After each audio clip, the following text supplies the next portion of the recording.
There are seasons in the world that pass without thunder or tremor. They slip through the veil of time like soft shadows, barely felt, barely seen. But then there are moments, rare, electric moments, when the sky seems to lean closer, when the rhythm of existence stutters as though the invisible gears of fate are shifting. We are stepping into such a moment now. May 2025 marks not just an astrological rearrangement, but a profound turning of the karmic tide. The Rahu-Ketu shift. To the casual eye, this may appear as just another celestial dance, a footnote in the great almanac of the heavens. But to those attuned to deeper harmonics, this is the sound of destiny recalibrating itself. Rahu and Ketu are no ordinary planetary bodies. In Vedic astrology, they are the shadowed forces, nodes of the moon, enigmatic and serpentine, invisible, yet profoundly impactful. They are the devourers of light and illusion, the keepers of past lives and unfinished stories. Rahu, the head of the dragon, craves, consumes, and deceives. Ketu, the tail, releases, detaches, and dissolves. Together they form a cosmic serpent eternally split, eternally seeking unity. And every 18 months, this serpent shifts its orientation, slicing across the collective psyche like a blade of karmic memory. The shift arriving in May 2025 is not just any change. It is a mirrored ripple of the path humanity has walked, and a forecast of where it must go. It is as though a great wheel, forged by both individual will and ancestral residue, has begun to turn with new urgency. Those who have buried truths beneath distractions will feel unearthed. Those who have waited for a signal will hear the call. The unconscious becomes a theater. The soul's forgotten contracts begin to unroll like ancient scrolls across our waking lives. To understand this shift is to recognize that life is not random. It is patterned, coded, orchestrated by invisible frequencies. Rahu and Ketu are not merely agents of fate, but luminous shadows pulling us through the thresholds we have long resisted. They are not here to destroy, but to awaken through contrast. Rahu tempts with the unreal, so we may see the real. Ketu strips us of what we thought we needed, only to reveal what we were born to carry. They are sculptors working through chaos. And now, the chisel is poised once more. In this May of 2025, as Rahu and Ketu shift signs, the world does not merely move from one astrological map to another. We step into a corridor of karmic echoes, where timelines intersect and soul lessons that have slumbered beneath the surface begin to stir. You may find that people from your past reappear, not to reignite what was, but to reflect what still lingers unresolved. You may dream more vividly, feel emotions without cause, or stand at crossroads without clear direction. This is not confusion. This is the serpent shaking its skin. The illusions you mistook for self are unraveling. The future is asking to be rewritten. We often speak of awakening as a beautiful rising, but before one awakens, they must first be disturbed. This shift carries that sacred disturbance, and as old karmic debts rise to the surface, so too do hidden gifts, intuition sharpening, synchronicities increasing, a sense of being held by something greater than the rational mind. The deeper soul, the one that has lived countless lifetimes, begins to whisper again. Remember, it says, this isn't the first time you've stood at the edge of a great unraveling. This is not just astrology. This is cosmic psychology. The Rahu-Ketu axis marks the spine of our becoming, the great paradox between shadow and liberation. Their dance maps the unseen curriculum of your life, and when they shift, they do not ask politely.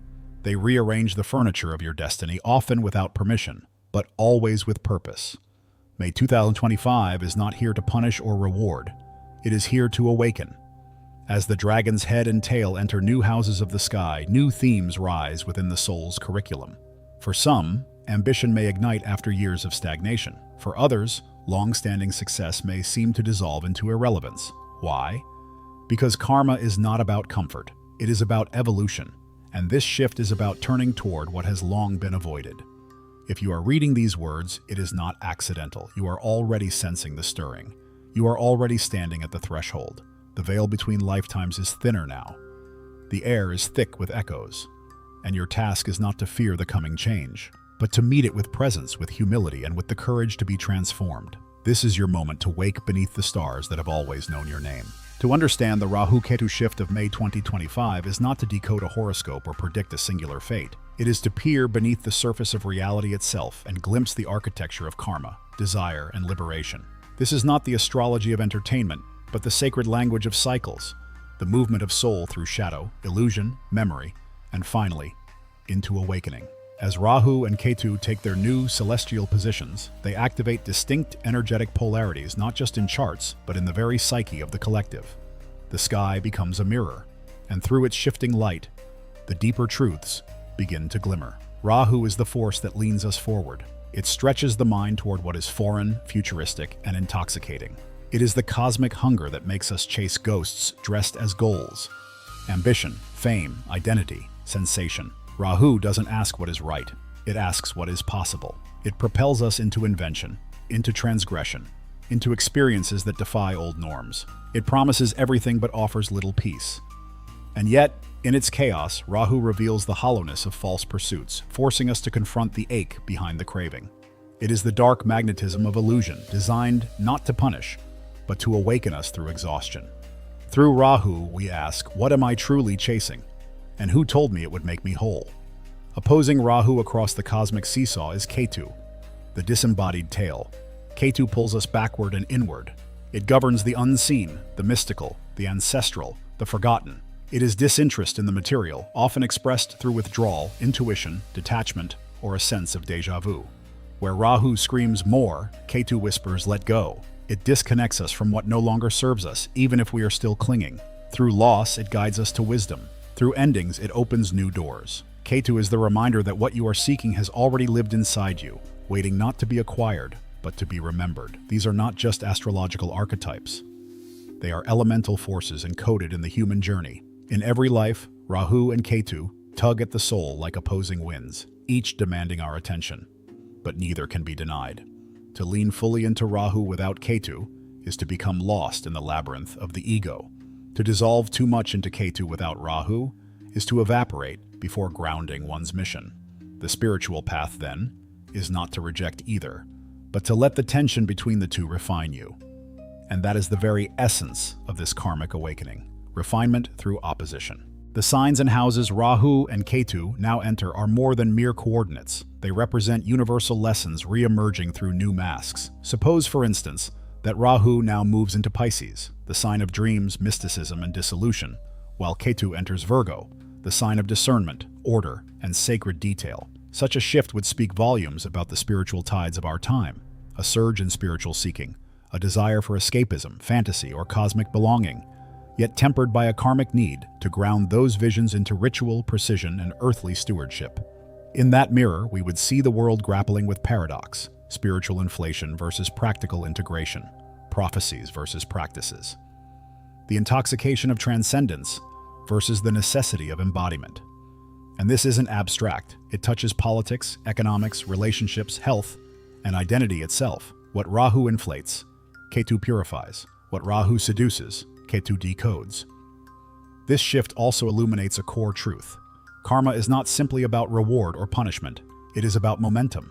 It is energy in motion, the echo of choices once made echoing into the present like the residue of a forgotten song. When Rahu and Ketu shift, it is as if someone changes the tuning of an invisible instrument. Suddenly, old melodies don't play the same way. Old strategies lose their charm. You cannot manipulate your way through this transformation. You must surrender. And in that surrender, new clarity emerges. You might find that what once fascinated you now feels hollow, or that a subtle calling begins to whisper from the corners of your awareness toward creativity, healing, solitude, or expression. These aren't distractions, they are signals.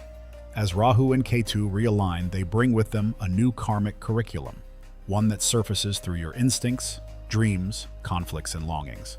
You may feel the tug of destiny in your relationships. The ones that challenge you most are often karmically charged, tethered to lifetimes of unresolved threads.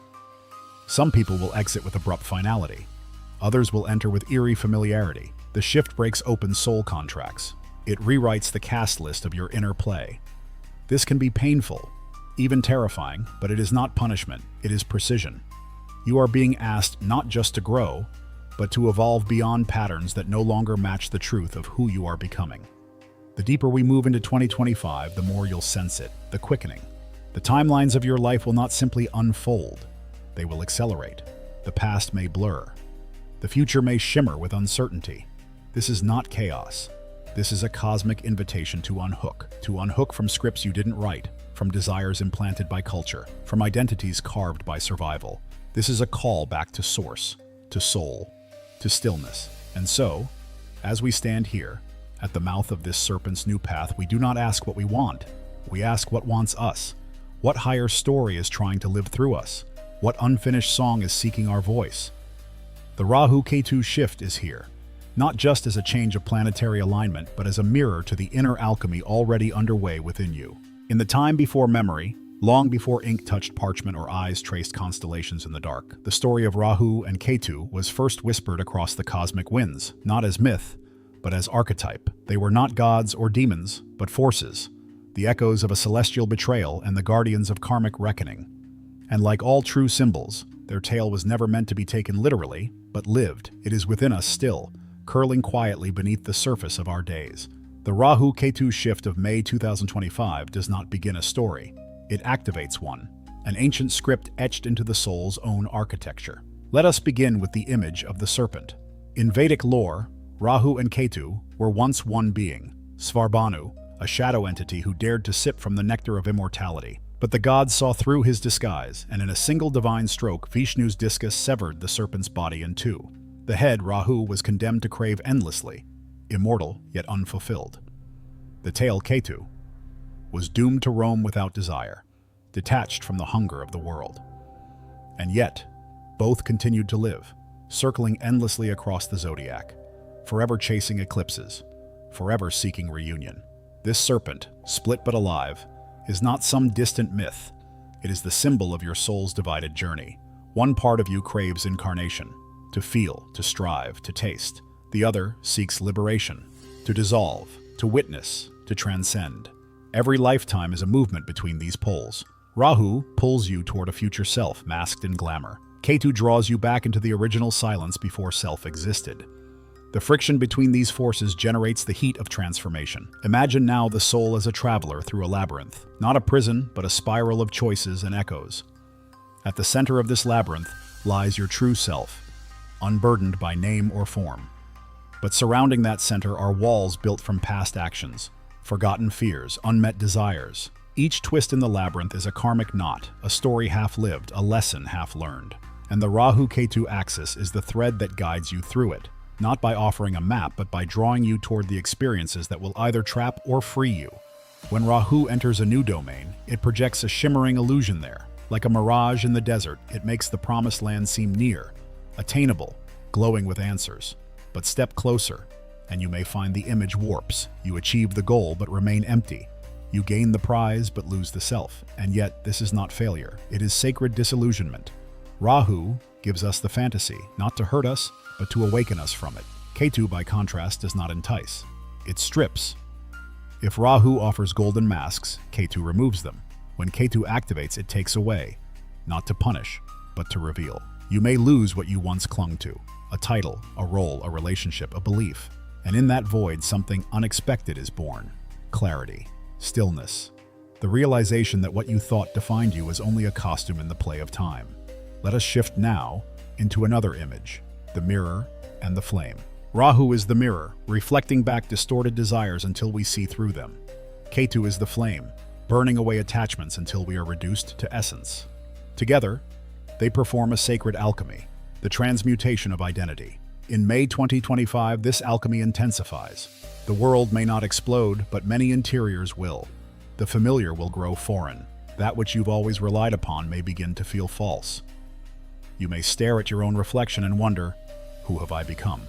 This is the serpent coiling within you, awakening once again. But transformation is not always grand. Often, it arrives in symbols and dreams. You may find yourself dreaming of roads with no end, of reunions with long-lost friends, of falling or flying, or forgetting your name. You may hear old songs that stir forgotten feelings. You may pass a stranger and feel a recognition so deep it makes your heart pause. These are not coincidences. They are the residues of karmic echoes, your soul's way of decoding the unseen shifts happening beneath the surface. One recurring symbol during this shift is the eclipse. Rahu and Ketu are the devourers of the sun and moon. They govern eclipses, not just in the sky, but in our consciousness. An eclipse is a pause in normalcy, a disruption of light. When you experience a spiritual eclipse, you do not see clearly, but you are meant to stop and feel. You are meant to ask, what part of me is being hidden?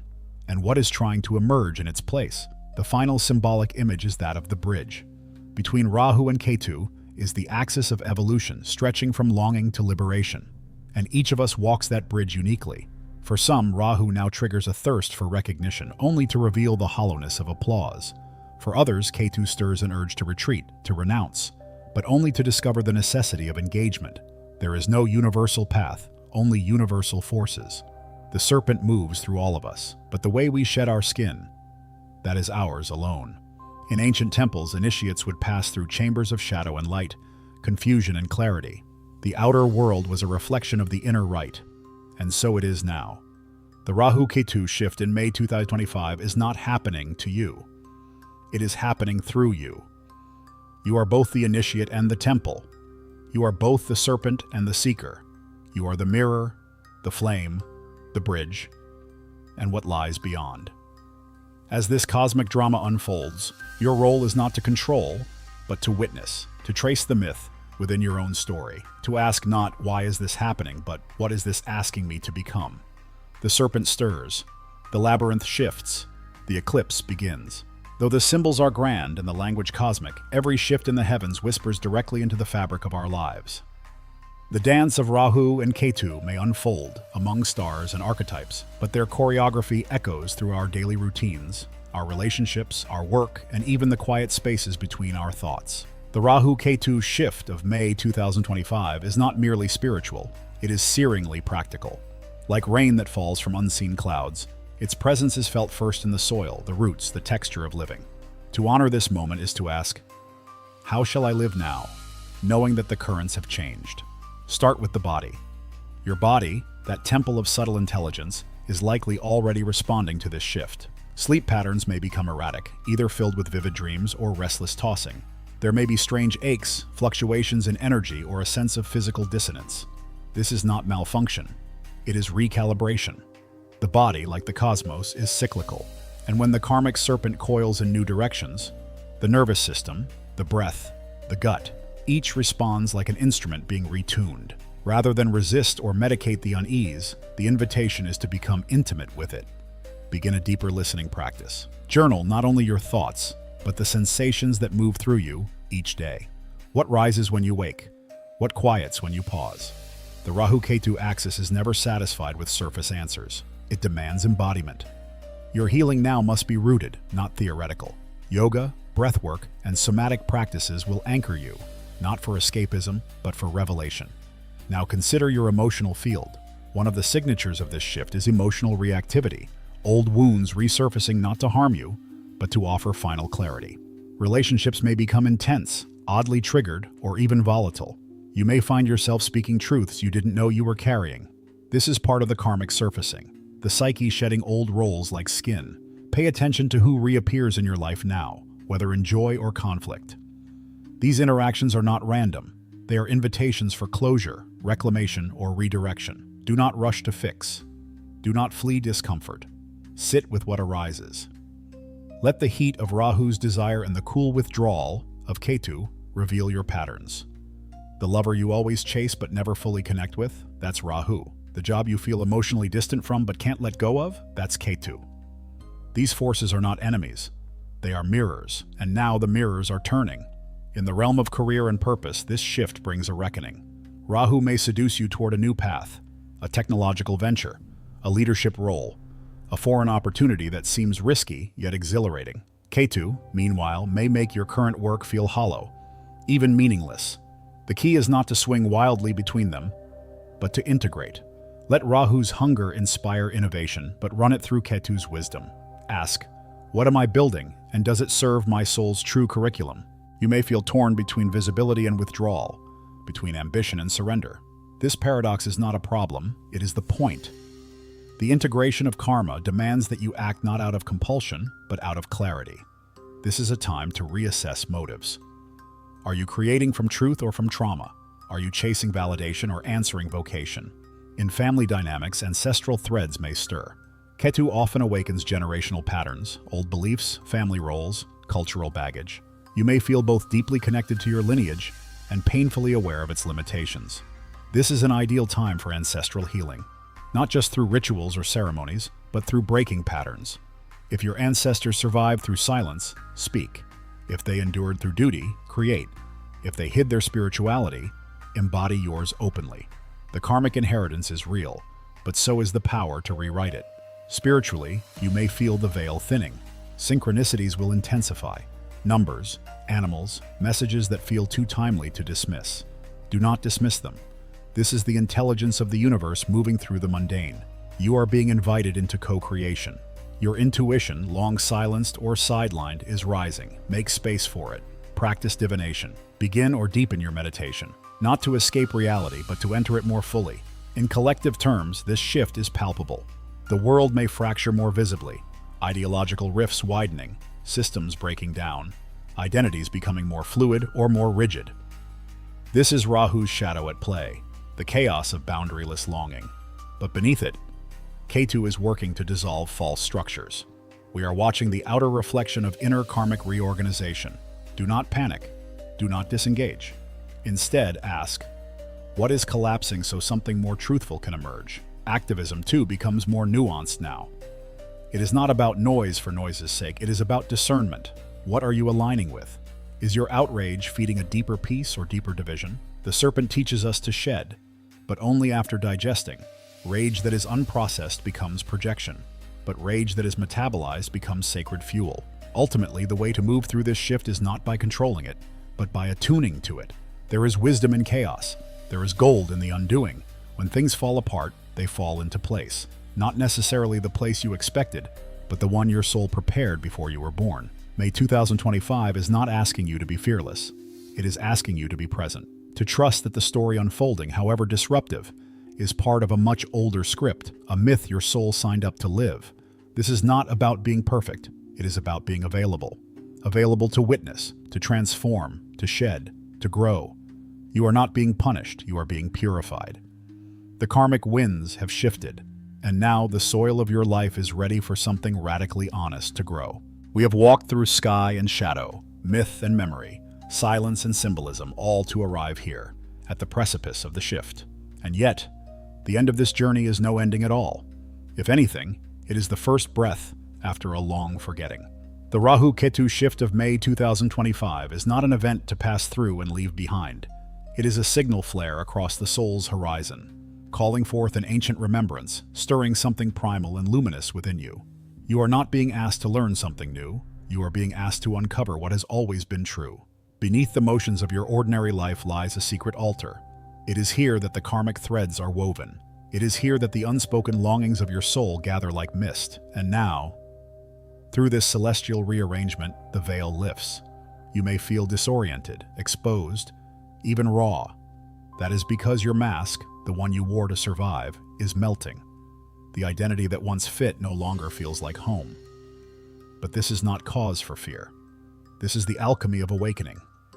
Awakening is not a single flash of enlightenment. It is a gradual crumbling, a series of small deaths. It is the choice to keep walking, even when the path dissolves beneath your feet. The Rahu-Ketu axis teaches us that liberation does not always come through transcendence. It often comes through confrontation, through staring directly at what we most fear, most desire, most resist. The karmic awakening of 2025 is not a promise of ease, it is a promise of truth. And truth, when lived, is never passive. It demands embodiment. It asks that you live each day as a question, not a conclusion. That you meet your triggers not with blame, but with curiosity. That you treat each encounter as an echo, each pattern as a doorway, each failure as initiation. This is the pathless path. One that does not lead outward, but downward, inward, into the roots of who you are when everything else is stripped away. There will be moments of grief. As Rahu tempts and Ketu dissolves, you will shed not just illusions, but entire versions of yourself. The self who was willing to settle. The self who dimmed their light to make others comfortable.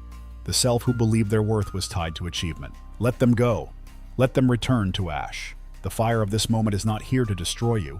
It is here to reveal the core that never burns, the part of you untouched by fear, untouched by time, and what will remain. A new clarity, not loud or boastful, but quiet and unwavering. A clarity that doesn't need to convince anyone. A knowing that lives beneath the noise. That is the gift of Ketu, the gift of return. And alongside it, Rahu offers a gift of expansion. Not egoic expansion, but soul expansion. You will be pulled toward experiences that stretch you, that challenge you to trust life even when the map has vanished, that ask you to leap, not because it is safe, but because it is sacred. The world itself, like you, is unraveling toward a new coherence. Systems will collapse, not because they are broken, but because they have completed their function. Truths long hidden will come to light, not to shame, but to purify. People will awaken not through ideology, but through initiation, through crisis, through awe, through the sudden recognition that life is more interconnected, more intelligent, and more mysterious than we were ever taught to believe. You are part of that wave. This is your call not to predict the future, but to participate in it. What must you forgive? What must you surrender? What dream is ready to be born through your hands, your voice, your breath? The Rahu-Ketu shift will not answer these questions for you, but it will place you directly in their presence. It will arrange the meetings, the mirrors, the milestones. It will illuminate the places where your inner life and outer world no longer match. And then it will wait for you to choose, not safety, but sovereignty. To live awakened is to live lit from within. To live karmically conscious is to stop outsourcing meaning and start embodying it. To walk the serpent path is to know that your life is not random, that you are not here by accident, but by appointment. You came into this life with contracts and codes, with wounds to transmute and gifts to unlock. The karmic awakening of May 2025 is not a curse. It is a compass. And so as the serpent coils through the heavens and the old skins fall away, ask yourself, what am I willing to lose to find who I truly am? Who am I becoming? When I stop trying to be who I was, the sky has turned. The shadows have shifted. The myth is alive again, and it lives through you. Stand still, breathe deep, and walk forward. Your awakening has already begun.